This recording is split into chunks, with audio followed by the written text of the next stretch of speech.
ہمت والا بھی ہو، اللہ تعالیٰ نے اسے قابلیت بھی دی ہو، لیکن اگر وہ مایوس ہو جائے، اگر وہ بے بس اپنے آپ کو محسوس کرنے لگے اور ذہنی طور پر کمزور ہو جائے، تو وہ زندگی میں کوئی کارنامہ سر انجام نہیں دے پاتا۔ جو لوگ باہمت ہوتے ہیں اور جو امیدیں مضبوط رکھتے ہیں، جدوجہد کرتے رہتے ہیں، ہوا تیز ہو یا ہوا ہلکی ہو، زمانہ دھوپ کا ہو یا چھاؤں کا ہو، جن کی ہمتیں نہیں ٹوٹتی، اللہ تعالیٰ انہیں منزل مقصود پر پہنچا دیتا ہے۔ اللہ تعالیٰ نے ہمارے ساتھ رحمت والا خاص معاملہ کیا تو ہمیں رسول اکرم صلی اللہ تعالی علیہ وسلم عطا فرمائے، اور فرمایا کہ یا ایہا النبی انا ارسلناک شاہدا ومبشرا ونذیرا، اے نبی کریم علیہ السلام، ہم نے آپ کو گواہ بنا کے بھیجا ہے، خوشخبری دینے والا بنا کے بھیجا ہے، اور ڈر سنانے والا بنا کے بھیجا۔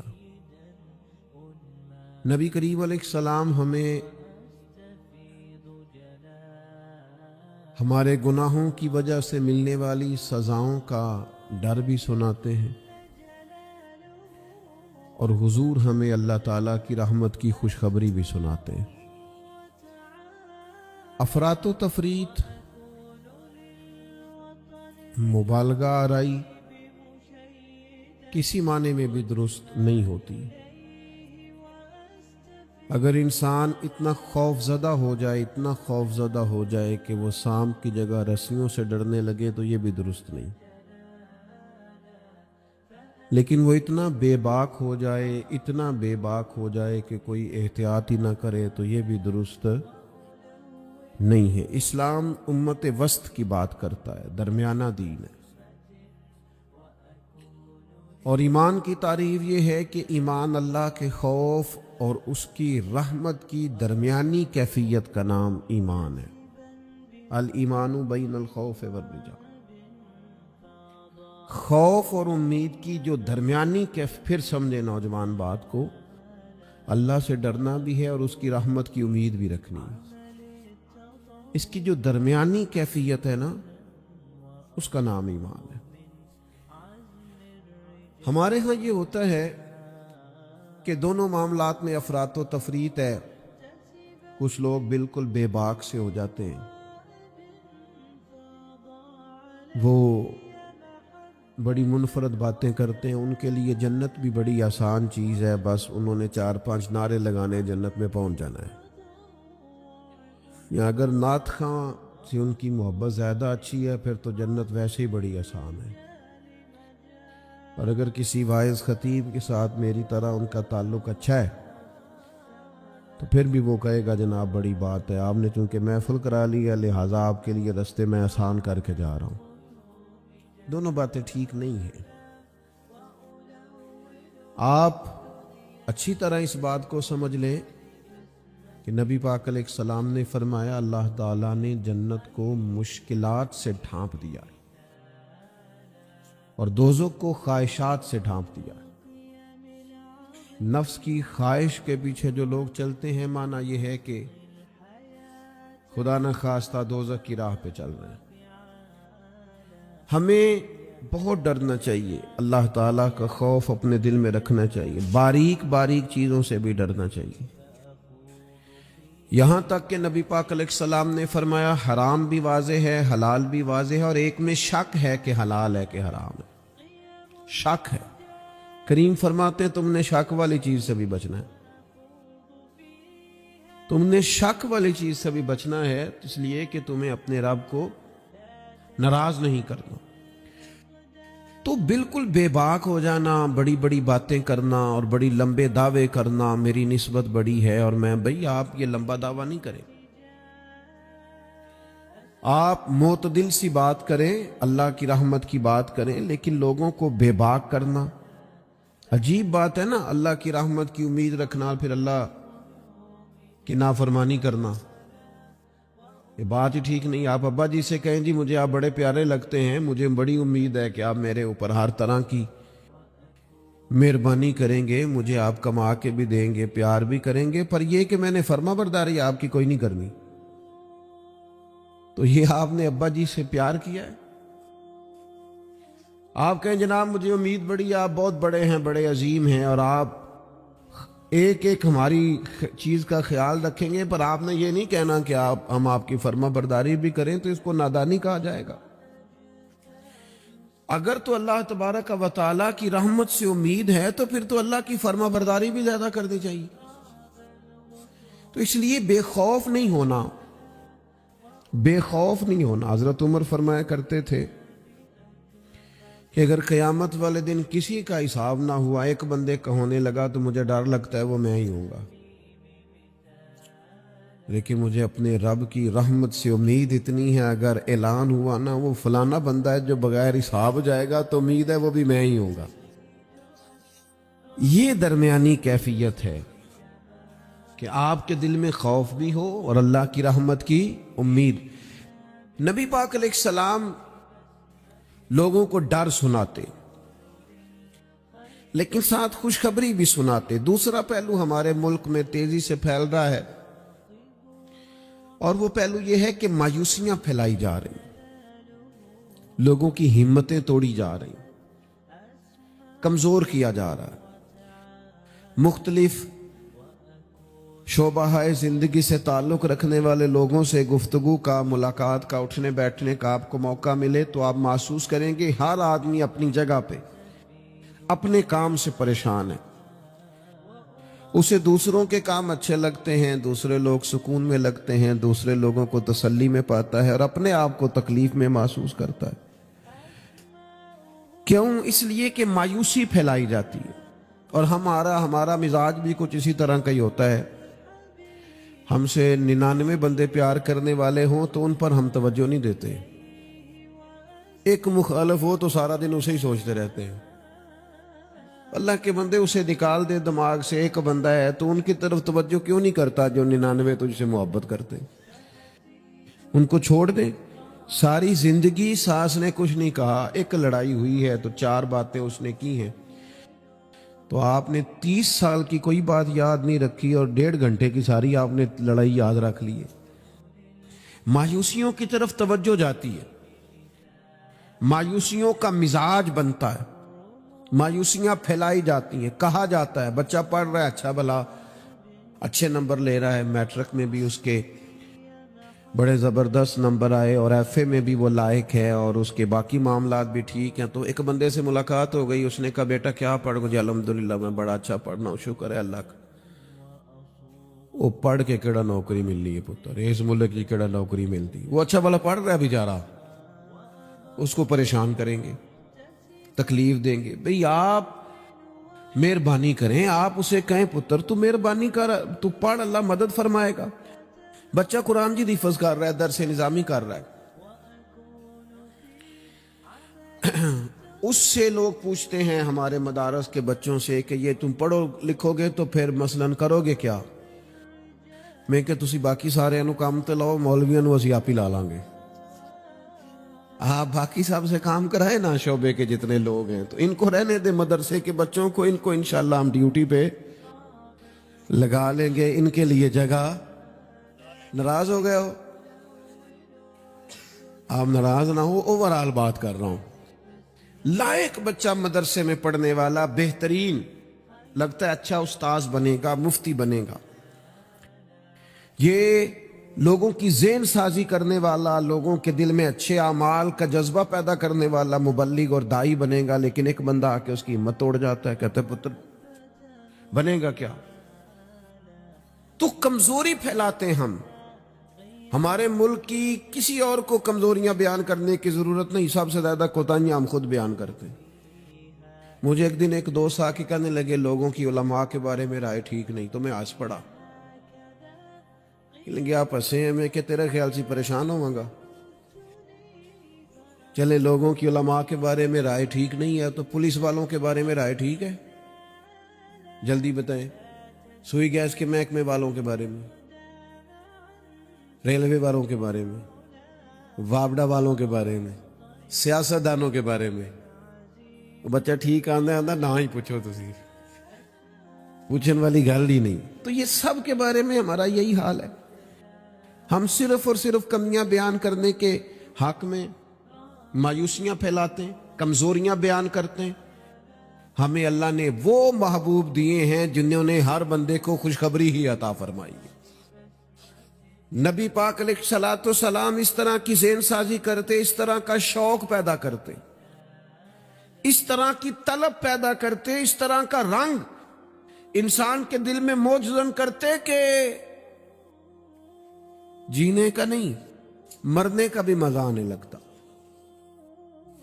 یعنی مرنے میں بھی لذت نصیب ہوتی. حضور اس طرح کا انسان کو تازہ دم کرتے. بخاری میں حدیث ہے, حضرت جابر ابن عبداللہ رضی اللہ تعالیٰ عنہ ارشاد فرماتے ہیں کہ میدان جب خندق کا موقع ہے نا, جنگ خندق کا, تو ایک صحابی کھجور کھا رہے تھے. انہوں نے نبی کریم علیہ السلام سے پوچھا, یا رسول اللہ صلی اللہ تعالی علیہ وسلم, اگر میں اس جنگ میں شہید ہو جاؤں تو کہاں جاؤں گا؟ تو میرے کریم نے فرمایا, اپنے رب کی رحمت میں, جنت میں. لیکن وہ حضور کے لفظ ہیں نا, وہ نبی پاک کا بتانا ہے نا, وہ منظر حضور کا بیان کرنا ہے نا. فرمایا ابھی تو شہید ہو گیا تو جنت میں. حضرت جابر ابن عبداللہ فرماتے ہیں اس صحابی نے کھجور کھانے کی بھی دیر نہیں کی, انہوں نے جتنی کھجور کھائی تھی کھا لی, باقی نکال دی کہ ہم اتنی لیٹ بھی نہیں کرتے. تلوار اٹھائی, میدان میں گھس گئے, اللہ تعالیٰ نے انہیں شہادت کا درجہ عطا فرمایا.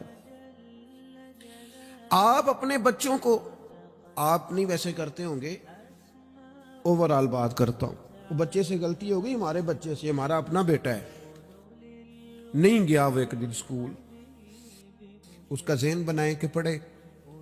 ہمارا بچہ ہے, کسی کا نہیں, ہمارا بیٹا ہے.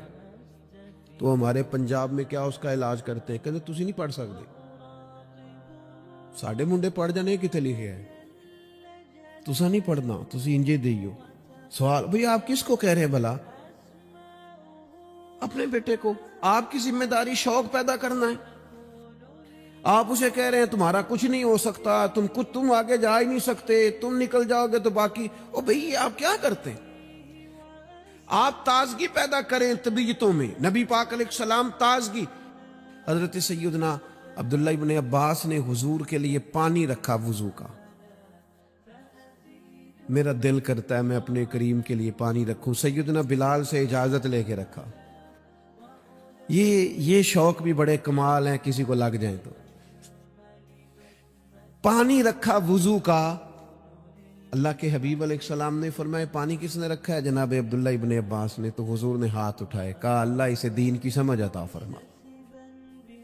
بس وہ شوق لگ گیا, وہ طلب پیدا ہو گئی, وہ علم کی امید جاگ گئی, وہ ایک تڑپ رنگ پکڑ گئی, ایک راہ مل گئی. وہ طبیعت کے اندر ایک ایسی لہر اٹھی کہ حضرت عبداللہ ابن عباس اگرچہ خاندان رسول میں سے تھے, حضور کے چچا زاد تھے صلی اللہ تعالی علیہ وسلم, لیکن جس صحابی کے پاس پتہ چلتا نا حضور کی کوئی حدیث ہے, جا کے دروازے پہ بیٹھ جاتا. لو لگ گئی نا, وہ شوق بیدار ہو گیا نا. محبوب نے چنگاری ایسی جلا دی نا شوق علم کی. وہ دعا جو تھی اس نے اس طرح سہارا دیا کہ وہ سفر آسان اور تیز ہو گیا. حضرت ابی بن کعب رضی اللہ تعالیٰ عنہ کا گھر مدینہ منورہ میں اس جگہ پہ تھا جہاں دروازہ ان کا صحرا میں کھلتا تھا. آپ فرماتے میں اپنے محبوب کی حدیث سننے کے لیے حضرت ابی بن کعب کے گھر جاتا. میں نے کبھی دستک نہیں دی دروازے پہ کہ استاد کو بلاؤں. آج کل تو آپ کو پتہ نا شاگرد مرید وہ سڑک سے فون کرتے ہیں, کہتے ہیں میں آ گیا, نکل آؤ باہر. تو بعضوں کو تو خیال ہوتا ہے کہ پیر صاحب اور استاد صاحب پھول لے کے کیوں نہیں آئے. اللہ ماشاءاللہ, وہ باہر آنا چاہیے تھا. پہنچ جو گیا ہوں میں. فرماتے میں دروازے پہ جا کے بیٹھ جاتا اور دستک نہیں دیتا تھا. میری خیال تھا کہ وہ خود سے جب آئیں گے نا تو پھر ان سے حضور کی حدیثیں سنوں گا۔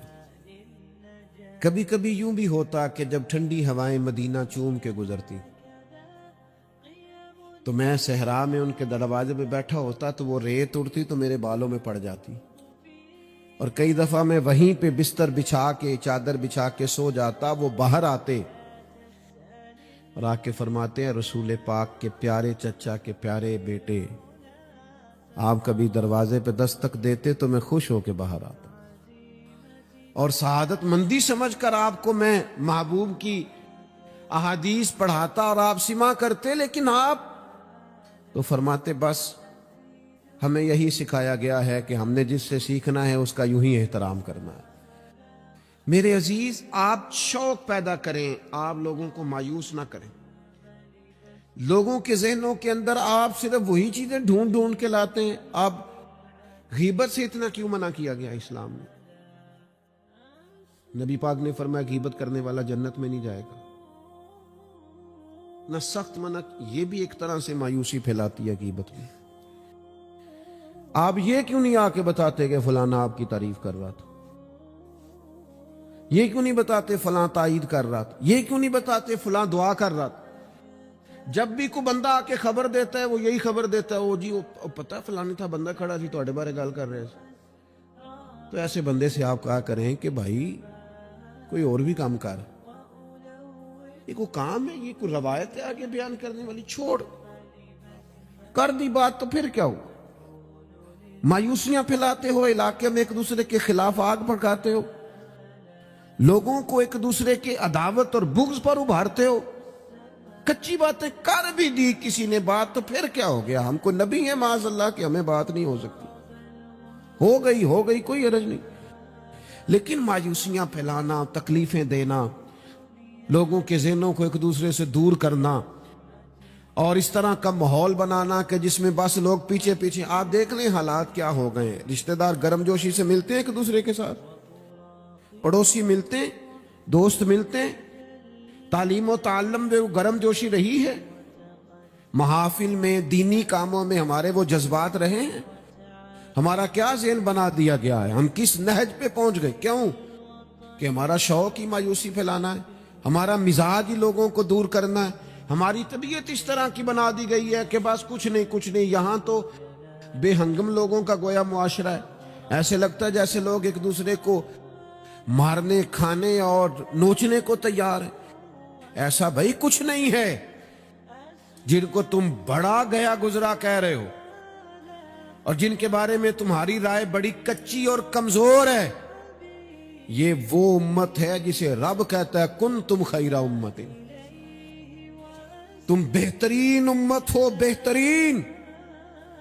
دنیا میں مسلمان ہی اگر بہترین نہیں ہے تو پھر دوسرا کون ہے؟ اگر مسلمان ہی اعلیٰ نہیں ہے تو دوسرا کون ہے؟ حضور کا کلمہ پڑھنے والوں میں خیر نہیں ہے تو پھر کہاں ہے؟ اگر یہی جذبات نہیں ہے تو دنیا کی کس دھرتی میں ملیں گے؟ حضور بیت اللہ کا طواف کر رہے تھے اور کعبہ شریف کے اندر کھڑے ہو کے بیت اللہ شریف کے اندر مسجد حرام کے کعبے کو دیکھ کے میرے نبی پاک نے فرمایا کعبے تیری بڑی شان ہے، پر میرا مومن، میرا کلمہ پڑھنے والا، اس کی شان اللہ کی بارگاہ میں کعبے سے بھی زیادہ ہے۔ آپ مہربانی کریں اپنا مرتبہ تو سمجھیں۔ عجب نہیں کہ خدا تک تیری رسائی ہو، تیری نظر سے تو پوشیدہ ہے آدمی کا مقام۔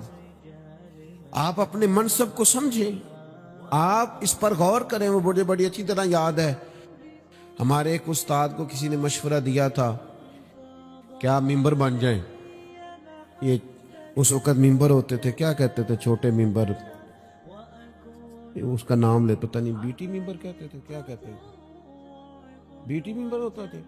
وہ کہتے ممبریاں بڑی آج کل چل رہی ہیں تو آپ بھی بن جائیں۔ تو مجھے بڑا مزہ آیا، سادے بندے سادی باتیں کرتے ہیں۔ کہنے لگے میں نے ممبریاں کیا کرنی ہے، مجھے نبی پاک نے ممبر دیا ہوا ہے، اور کہنے لگے میں اس پر خوش ہوں، میرے دل میں کبھی خواہش پیدا نہیں ہوئی کہ اس سے بڑا عہدہ بھی کوئی ہو سکتا ہے۔ اس سے مجھے ایک دفعہ ایک صاحب نے کہا کہ ایک بہت بڑی جگہ ہے ملک میں، تو وہاں کوئی آپ کو یاد کرتا ہے، اگر آپ جانا چاہیں تو چلیں. تو میں نے اسے کہا کہ میں نا بیت اللہ شریف بھی ہو آیا ہوں اور حضور کے مواجہ شریف پہ بھی حاضری ہو گئی ہے، اس سے بڑی دنیا میں جگہ ہے ہی کوئی نہیں. تو وہ بڑا کمینہ نہیں جسے حضور اپنے سامنے کھڑا کریں اور پھر اس سے بھی آگے جانے کی کوئی بات کرے. اس سے زیادہ نہیں. آپ اپنے خوش قسمتی کو تلاش کریں، آپ ڈھونڈیں، لیکن وہ ہماری طبیعت ہی نہیں، ہمارا مزاج ہی نہیں. ہمیں تو بس کوئی نہ کوئی کمزوری اپنے آپ میں بھی دکھائی دیتی. میرے ابا جی کسان تھے، میری والدہ اپنا نام نہیں لکھنا جانتی تھی. میں نے دنیا کے کچھ ملک دیکھے، پاکستان کا میں نے کونا کونا دیکھا ہے، جن شہروں کے نام کبھی نہیں سنے تھے وہاں بھی مجھے جانے کا موقع ملا ہے. لیکن جیسے جیسے میں نے زیادہ دنیا کو دیکھا ہے نا، مجھے ان ان پڑھ سادے اور پینڈو لوگوں سے پیار زیادہ ہو گیا. مجھے لگا یار یہ تو درویش لوگ تھے ہمارے بڑے بوڑھے، تو یہ تو سادے بندے تھے.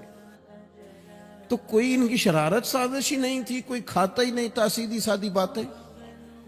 اور اللہ سے ڈرنا بھی زیادہ، امیدیں بھی زیادہ، تھوڑے پہ راضی ہو جانا. یعنی بڑے ناز سے انہوں نے آ کے کہنا کہ بھائی مرتبان میں اچار ڈال دیا ہے اور بڑولے میں گندم ڈال دیا، لو تو انہوں پرواہ نہیں، ان گرمیاں ساری ہیں، اسی پہ راضی تھے، کوئی پریشانی نہیں، کوئی ٹینشن نہیں. تو آج ہم خوش ہونے کو تیار ہی نہیں. آپ جو مرضی گھر میں لے آئیں. خیر آگے سے آگے کی جستجو ہے. اللہ کے رسول خوشخبری دیتے، لوگوں کو توانا کرتے، لوگوں کے دلوں کے اندر حضور مسرت ڈالتے. واخشی آ گئے، واخشی جنہوں نے حضرت امیر حمزہ کو شہید کیا تھا. کتنا غم دیا نبی پاک کو، کتنے آنسو بہائے رسول کریم نے. تو جناب واخشی نے پیغام بھیجا کہ میں نے اتنے عظیم آدمی کو شہید کیا ہے، میری بھی توبہ قبول ہو جائے گی. میں سچے دل سے آ جاؤں تو قبول کر لیا جاؤں گا. یہ میرے محبوب کا انداز ہے بشارت دینے کا. رسول کریم علیہ السلام فرمانے لگے تو آ، رب رسول کا وعدہ ہے تیری توبہ بھی قبول کی جائے گی. مایوسی نہیں ہے یہاں اس گھر میں کسی کے لیے مایوسی. کیوں کچی باتیں کرتے ہیں بھائی؟ کیوں کمزور بات کرتے ہیں؟ او جی مجھے یہ زیادہ ڈپریشن کب پھیلتا ہے، یہ زیادہ انزائٹی کب ہوتی ہے لوگوں کو؟ کہتے ہیں جی میں ہی ناکام کیوں ہوں، فلانا آگے نکل گیا، میں ہی پیچھے کیوں رہ گیا ہوں. تو میں کہتا ہوں مثلاً آپ کیا پیچھے رہ گئے؟ آپ کا قد کاٹ ہے، آنکھیں ٹھیک ہیں، ہاتھ ٹھیک ہیں، پیر ٹھیک ہیں، قد سب کے حساب سے بڑا ہوا ہے. گھر آپ سوچتے ہیں پیچھے آگے پیچھے جانے کا کیا مطلب سمجھتے ہیں آپ کے؟ پیسے ہوں تو بندہ آگے جاتا ہے. کتنے پیسے تھے سیدنا بلال کے پاس بتاؤ؟ آپ نے غلط جگہ کو ترقی کا نام دیا ہے. میں آپ کو سینکڑوں لاکھوں ہزاروں لوگ بتا سکتا ہوں جن کو پیسے گننے کا وقت نہیں ہے، لیکن سکون بھی زندگی میں کوئی نہیں، اطمینان قلبی بھی کوئی نہیں ہے. کس چیز کا نام میرے دوستو آپ نے سکون رکھا ہے؟ اور آپ ایسے لوگوں سے ملے زندگی میں جن کے پاس پیسے ہیں، صحت نہیں، وہ کہتے ہیں کچھ سارے لے جائے بس میری طبیعت ٹھیک ہو جائے. پوچھا تھا نا حضرت بہلول دانا، پانی مانگا گرمیوں میں ہارون رشید نے، تو پانی کا پیالہ قریب کرنے لگے تو بادشاہ تھوڑی دیر پہلے بڑی باتیں کر رہا تھا کہ میں بادشاہ ہوں. تو حضرت بہلول دانا فرمانے لگے ایک بات تو بتا، اگر پوری سلطنت میں پانی نہ ملے تو کتنے کو دے دے گا تو؟ کہنے لگا جی آدھی سلطنت دے کے بھی پانی کا پیالہ لے لوں گا. تو آپ فرمانے لگے اگر یہ پانی تو پیے اور پھر خدا نہ خواستہ تیرا یہ پانی خراج نہ ہو، تکلیف ہو جائے، مسانے میں پیشاب نہ آئے، اور تو درد سے کر رہا ہے تو پھر کیا کرے گا؟ کہنے لگا جی اللہ معاف کرے، اس وقت تو دل کرے گا ساری سلطنت دے دوں. فرمانے لگے کیا نتیجہ نکلا دولتوں کا، حکومتوں کا کیا نتیجہ نکلا؟ او بھائی تیری صحت ٹھیک ہے، یہ بھی تو کامیابی ہے. او میرے بھائی تیرے گھر میں ماں باپ موجود ہیں، یہ بھی تو کامیابی ہے. رب نے اولاد دے رکھی ہے، چھوٹی کامیابی ہے. بہن بھائی ہیں، چھوٹی کامیابی ہے. کائنات کی سب سے بڑی کامیابی یہ ہے کہ تو محمد عربی کا کلمہ پڑھتا ہے، تو رسول اللہ کا غلام ہے۔ آپ دنیا میں گھوم کے دیکھیں، پی ایچ ڈی کی ڈگری رکھتا ہے، دنیاوی طور پر اتنا پڑھا ہے اور پوری دنیا میں بزنس کرتا ہے، سمجھدار ہے، لیکن رات کو جب کھڑا ہوتا ہے تو معاذ اللہ اپنے ہاتھ سے بنائے ہوئے بت کے سامنے کھڑا ہو جاتا ہے۔ تو پہلے دن سے رب کو سجدے کر رہا ہے، اسے بہت بڑی سعادت سمجھ، یہ بہت بڑی دولت ہے، اسے سمجھ۔ لیکن وہ ہمارے بچے اللہ جانے کس مایوسی کا شکار ہیں، کس پریشانی کا شکار ہے، کس کمزوری کا شکار ہے۔ آپ ان کمزوریوں سے باہر آئیں۔ میں تو کبھی کبھی اپنے احباب سے بھی کہتا ہوں، وہ میرے ایک دوست تھے، میں بھی علماء کے آئمہ کے حقوق پر بات کرتا رہتا ہوں، لیکن وہ ایک دوست تھے تو جنہوں نے کہا جی وہ لوگ پوچھتے نہیں، مولویوں کو فلان نہیں کرتے، تو میں نے انہیں کہا کہ آپ اتنا کمزور لہجہ نہ ظاہر کریں، فرض ہو گیا ہے کہ لوگ اٹھ کے آپ کو سلوٹ ماریں۔ یہ دین کا طالب علم تو اتنی بڑی سعادت رکھتا ہے کہ ابھی اس نے ایک ڈگری بھی نہیں لئی، پہلے دن گھر سے نکلتا ہے تو حضور نے فرمایا فرشتے پیروں کے نیچے پر رکھ دیتے۔ تو جس کو پہلے دن اتنا پروٹوکول ہے وہ کچا کیسے پڑ گیا؟ اس نے یہ کیا کہا کہ فلانا مجھے سلوٹ نہیں کرتا، نہیں کو کرتا تو نہ کرے۔ میں اپنے ادارے سے باہر نکل رہا تھا تو ایک صاحب، تو ان کا سٹائل بڑا انوکھا تھا، ویسے مجھے غصہ اتنا زیادہ نہیں آتا، کم آتا ہے، تو وہ نکل رہے تھے تو مجھے انہوں نے روکا بڑے خطرناک طریقے سے، رکے رکے جی رکے۔ وہ چابیاں لہراتے نکلے تو مجھے کہنے لگے کہ وہ ہمارا یہاں قریب ایک میرج ہال ہے، تو کھانا زیادہ پک گیا تھا ایک بارات کا، تو ورکروں کو بھی دیا تو پھر بھی بڑھ گیا ہے، تو اب ضائع ہو جائے گا، آپ منگا لیں طالب علموں کے لیے۔ اٹ سٹ تے پکھڑا کو آر گندل اسی کچھ اور بھی بوٹیاں جاننے ہیں۔ تو میں نے اسے کہا، میں کہ یہ تو ابو نظر آیا نا مدرسے دے کول تو پھر یاد رکھی۔ میں کہ تو روٹی تکی نہیں جڑی اسی کئی باری کھا انڈا بھی لئیے، اے گوشت مگر پھردا ہے، تو کیا کچی بات کرتا ہے؟ تجھے پتہ ہے ہم کون ہیں؟ ہم رسول اللہ کے دین کے نوکر ہیں۔ تو سمجھا ہی نہیں بات کو؟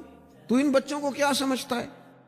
یہ طلباء ہیں، اور میں چھوٹا آدمی ہوں، بڑی بات کرتا اچھا نہیں لگتا، لیکن بڑی جلدی وقت آنے والا ہے، آپ دیکھیں گے سب سے زیادہ ایم فل کرنے والے انشاءاللہ مدارس کے بچے ہوں گے، سب سے زیادہ پی ایچ ڈی کرنے والے انشاءاللہ مدارس کے بچے ہوں گے، اور یہی چراغ جلے گا تو روشنی ہوگی۔ آپ دیکھیں گے یہ کس طرح سے نکلتے ہیں، میدانوں میں آتے ہیں۔ وہ آپ چھوڑ دیں کہ وہ دیہات میں کیا معاملہ، آپ نے دیکھا کسی مولوی صاحب کے ساتھ، آپ آنے والا وقت دیکھیں کتنا اجالا لے کے آ رہا ہے، آپ روشنی دیکھیں کتنی چمکدار ہے، آپ سورج کی آب و تاب دیکھیں، ابھی تو ایک شعاع باہر آئی ہے اور پوری دھرتی پہ اس نے اپنی روشنی پھیلا دی۔ آپ دیکھیں، آنے مایوسیاں نہیں، کمزوریاں نہیں، آپ اس محبوب کے ماننے والے ہیں جو خوشخبریاں دیتے ہیں، جو لوگوں کو تازہ دم کرتے ہیں۔ حضور نے تو ہر بندے کو خوشخبری دی ہے، کیا کہا مزدور کو؟ نبی پاک نے فرمایا جو محنت کرے رات کو تھک کے سو جائے نا، اللہ اس کے گناہ معاف کر دے گا۔ ایک بندہ گزر رہا تھا سامنے سے، تو صحابہ نے کہا دیکھیں کتنی تیزی سے جا رہا ہے مال کمانے کے لیے، کاش اللہ کے رستے میں یہ تیزی دکھاتا۔ تو حضور فرمانے لگے اگر رزق حلال کمانے جا رہا ہے پھر بھی اللہ کے رستے میں ہی ہے، اگر اس لیے جا رہا ہے کسی کے سامنے ہاتھ نہ پھیلاؤں پھر بھی اللہ کے رستے میں ہی ہے، اگر اس لیے جا رہا ہے بیوی بچوں بہن بھائیوں پر خرچ کروں تو پھر بھی اللہ کے رستے میں ہے۔ تو تجارت کر رہا ہے، دکان پہ بیٹھا ہے، کاروبار کر رہا ہے، اور نبی پاک نے تجھے خوشخبری دی ہے، فرمایا بات سچ بول کے تجارت کرنا، جھوٹ نہ بولنا، بددیانتی نہ کرنا، کرنا تجارت ہی، بس سچ بول کے تجارت کرنا، اللہ قیامت کے دن نبیوں کے ساتھ جگہ عطا فرمائے۔ نبی کریم نے فرمایا جو غلام صحیح کر کے اپنی ڈیوٹی کرے نا، جس مالک کے ساتھ اس نے معاہدہ کیا اس کی ڈیوٹی صحیح کرے اور نماز صحیح پڑھے، اللہ تعالیٰ عبادت پر ڈبل ثواب عطا کرے گا.